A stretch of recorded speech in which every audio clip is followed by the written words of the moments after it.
Okay, so let's get started. My name is Magdalena, and together with Vera, we are EPEX for MCTD in ERN and we would like to invite you to our webinar on unconventional therapies. And this is what connective tissue disease patients are looking for. Now, together with Vera, we have prepared examples of expressive therapies, creative therapies. Also, we are going to talk about dogs and other animal therapies, and also at the end about scouting. Now, let me say that this webinar is not to convince you that we should not proceed with our traditional treatment, but this is just to show you that there are ways to help ourselves with our mental health issues, sometimes with mobility problems. And I'm going to introduce you with my friends who are great experts on that, and they're going to talk to you about that. Now, you will meet my friends from Poland today. You will hear some Polish today, but don't worry, there will be subtitles. So I have recorded 3 videos, which I am about to show you today. And please be lenient on me because I have edited the videos myself and I have done that for the first time in my life. So sometimes I even notice that there is a little bit of a mistakes in the translation. So forgive me about that. But then after the video, I will move to our special guest. This is Dorota Parzyszek. She's with us today, and we're gonna talk about dogs. So how animals might help us out. So I will introduce Dorota a little bit later. And finally, Vera will share the experience on scouting. And I'm gonna find out if this could be therapeutic for her. Now, if you have any questions throughout the webinar, especially to the people that are not with us today, I will be happy to write down the questions, get back to those people, and maybe I will send you the answer later. So maybe this is how we can organize it. And of course, later after this webinar, we can answer your questions together with Vera and Dorota, because we are here. Okay?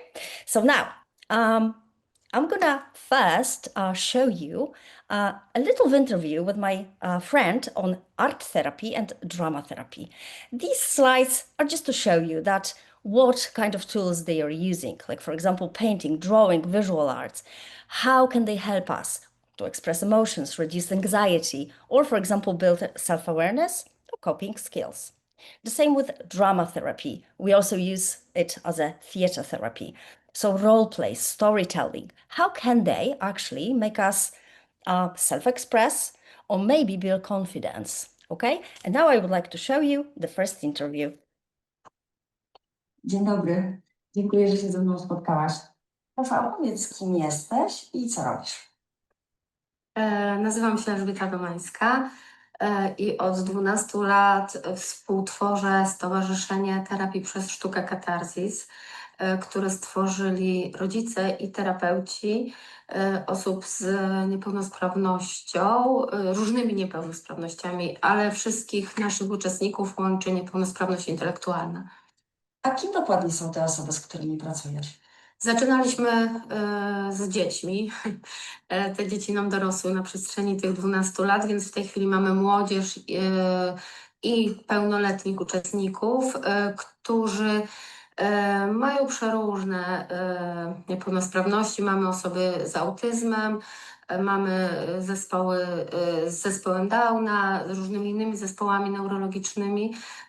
Miewają problemy z koordynacją ruchową, w ogóle ruchowe, bo mamy też osoby z porażeniem i to, co je łączy, to tak jak powiedziałam wcześniej, wszyscy z nich mają w mniejszym lub większym stopniu niepełnosprawność intelektualną. Mnie interesuje, jakie aktywności proponujesz osobom, między innymi właśnie z problemami ruchowymi.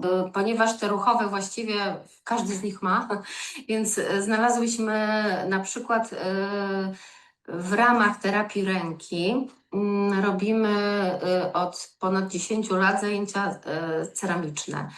Ceramika, kontakt z gliną, z tą materią, która jest plastyczna, ale jednocześnie też wymaga precyzji, daje im takie poczucie sprawczości, myślę, przede wszystkim.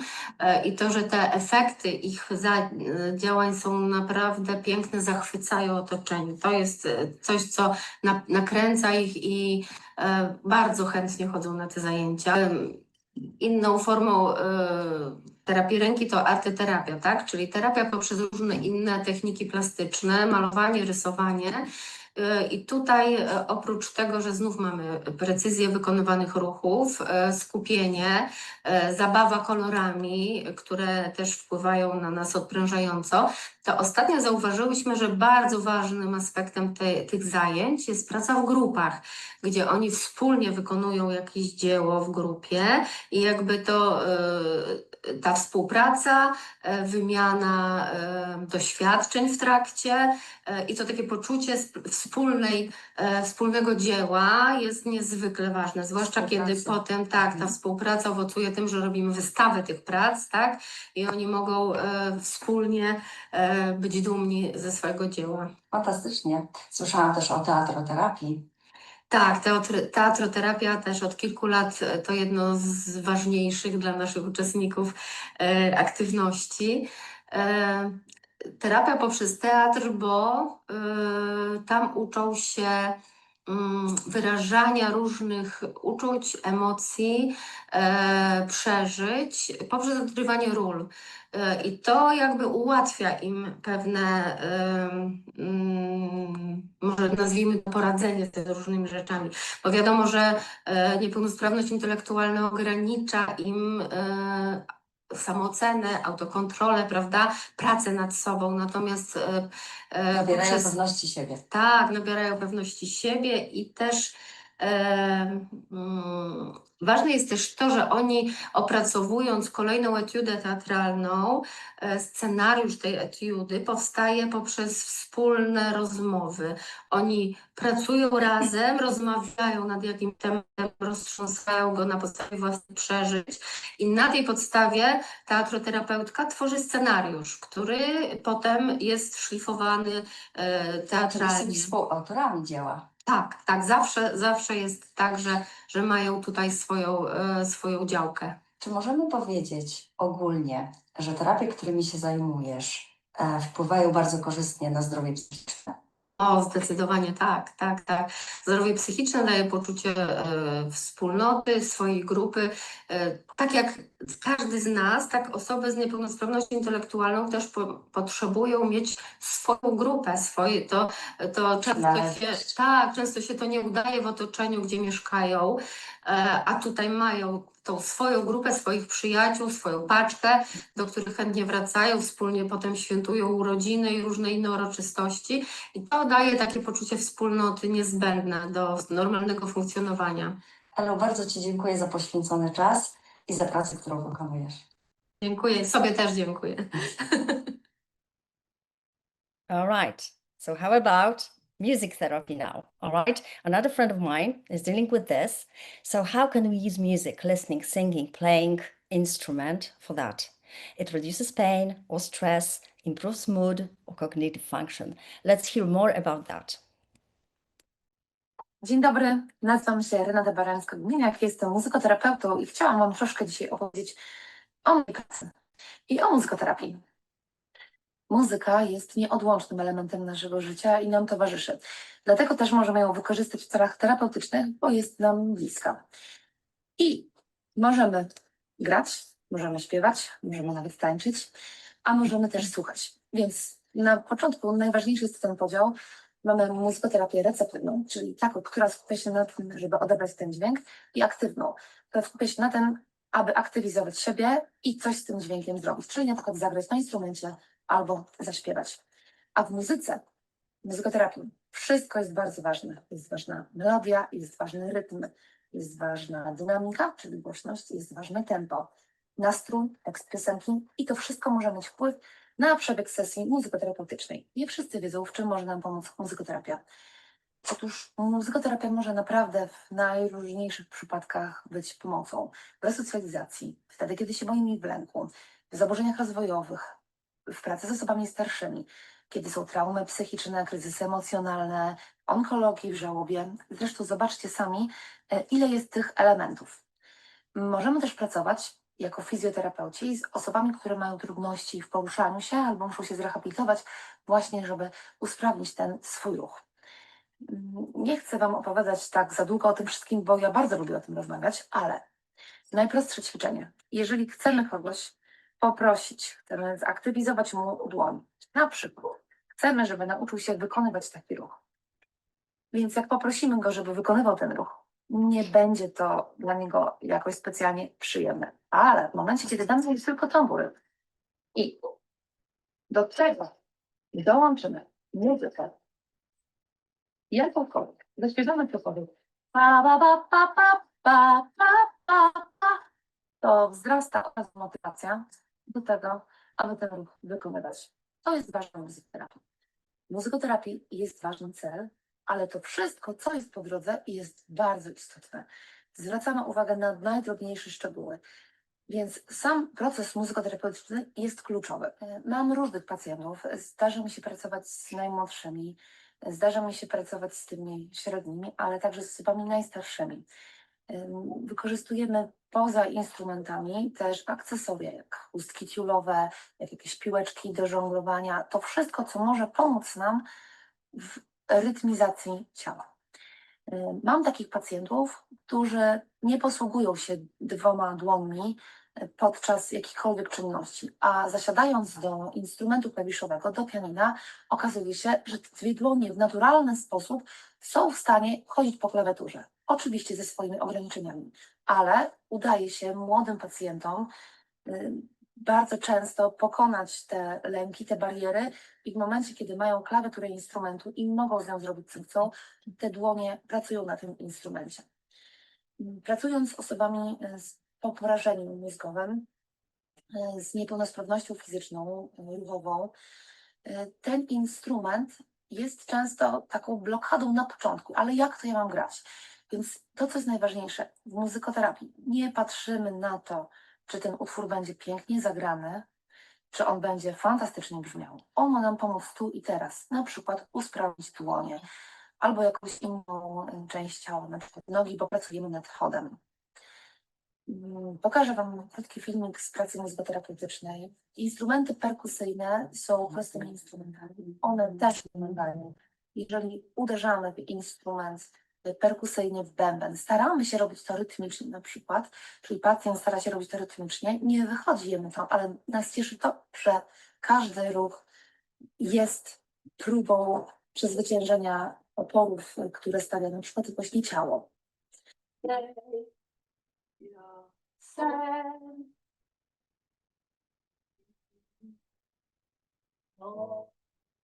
Zabrałem sołę melodię.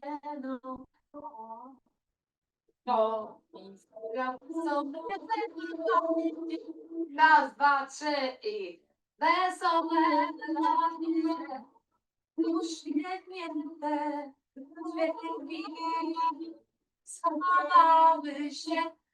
Może lewim lewie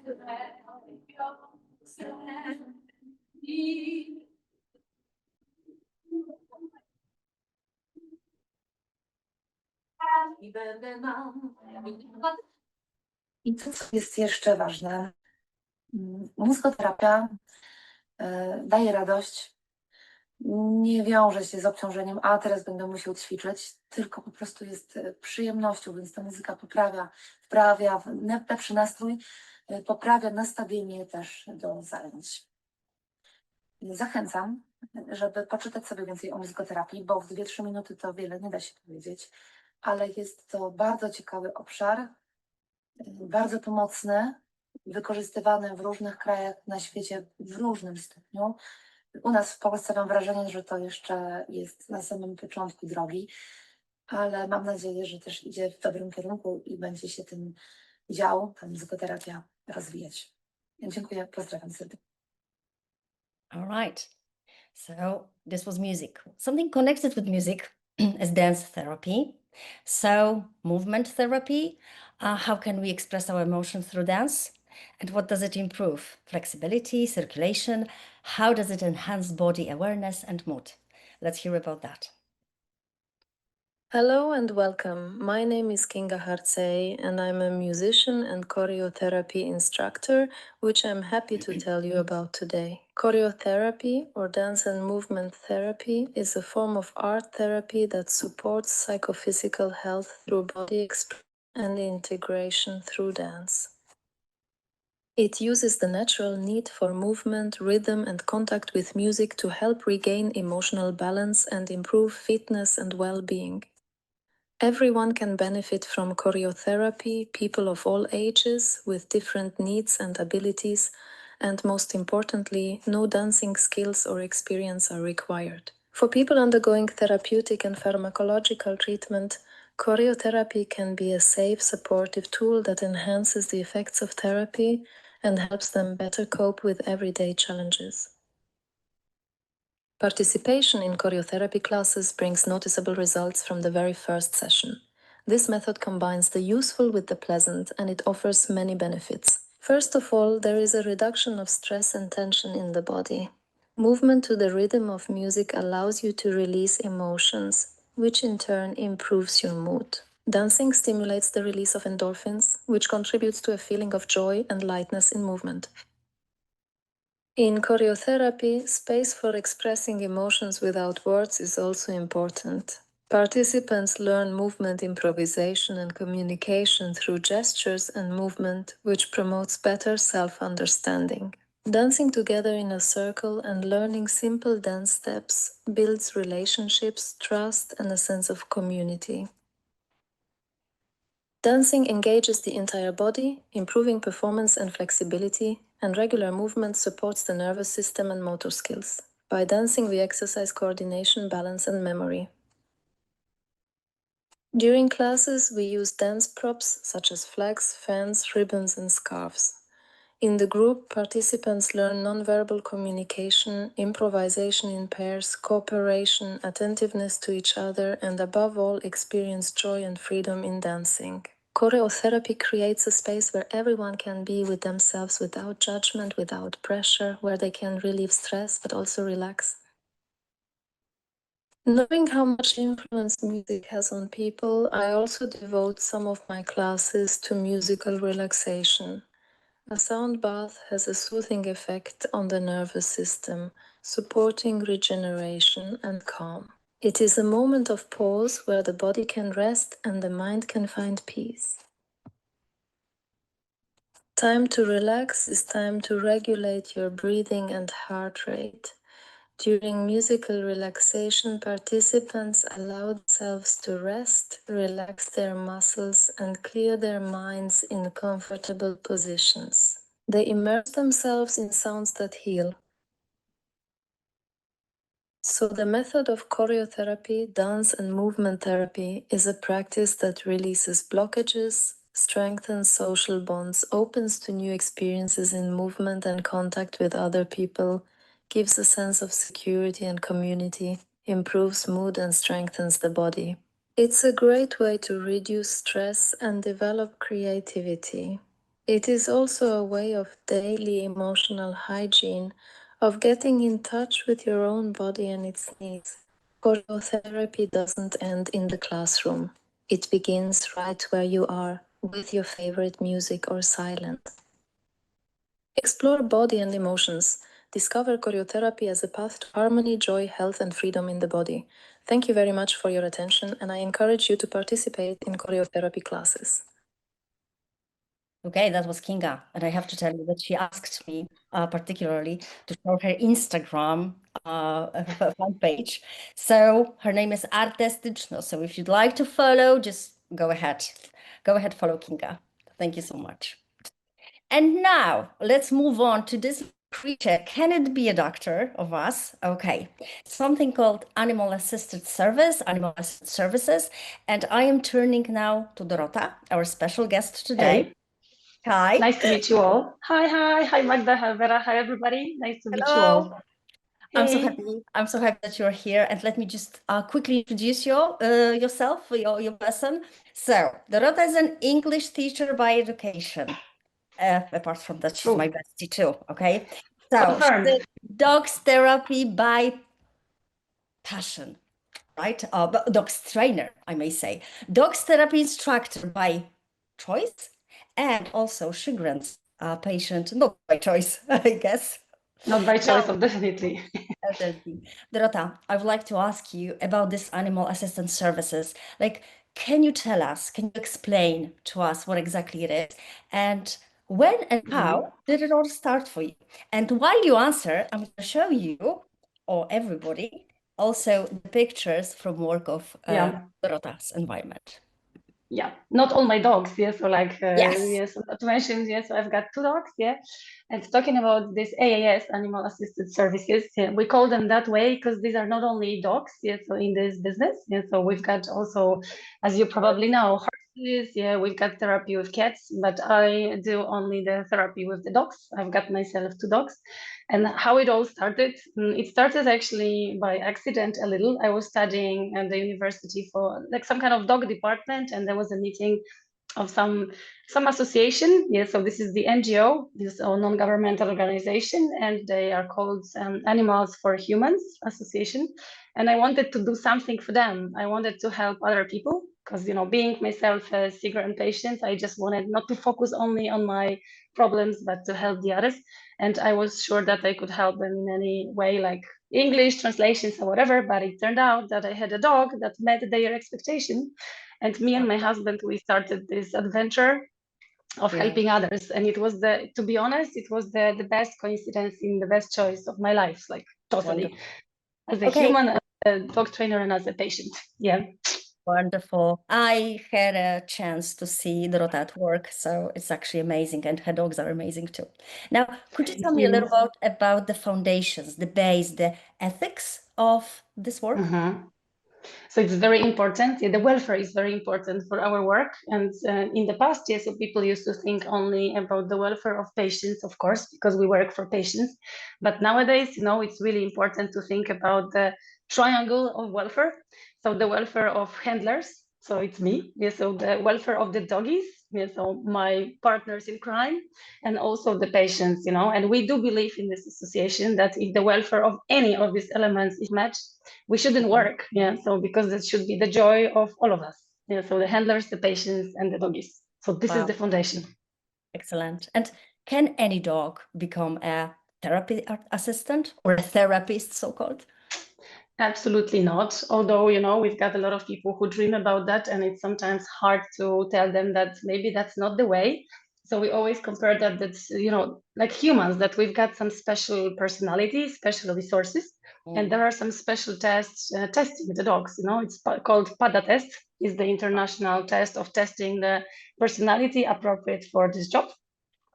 And we test a lot of features of the character, but also we test the joy of working, yeah, because we do believe that our partners, the dogs, they not only have to survive the therapy, but they should enjoy that. So to be honest, I'm also the evaluator of such tests. And when we have, like, for example, daily 10 dogs, maximum 2-3 pass the test.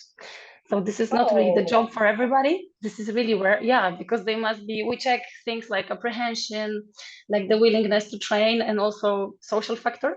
If these dogs really choose the people as the best thing, you know, like in the world, because some of them are brave, they are courageous, willing to explore areas, but they're willing to focus on patients.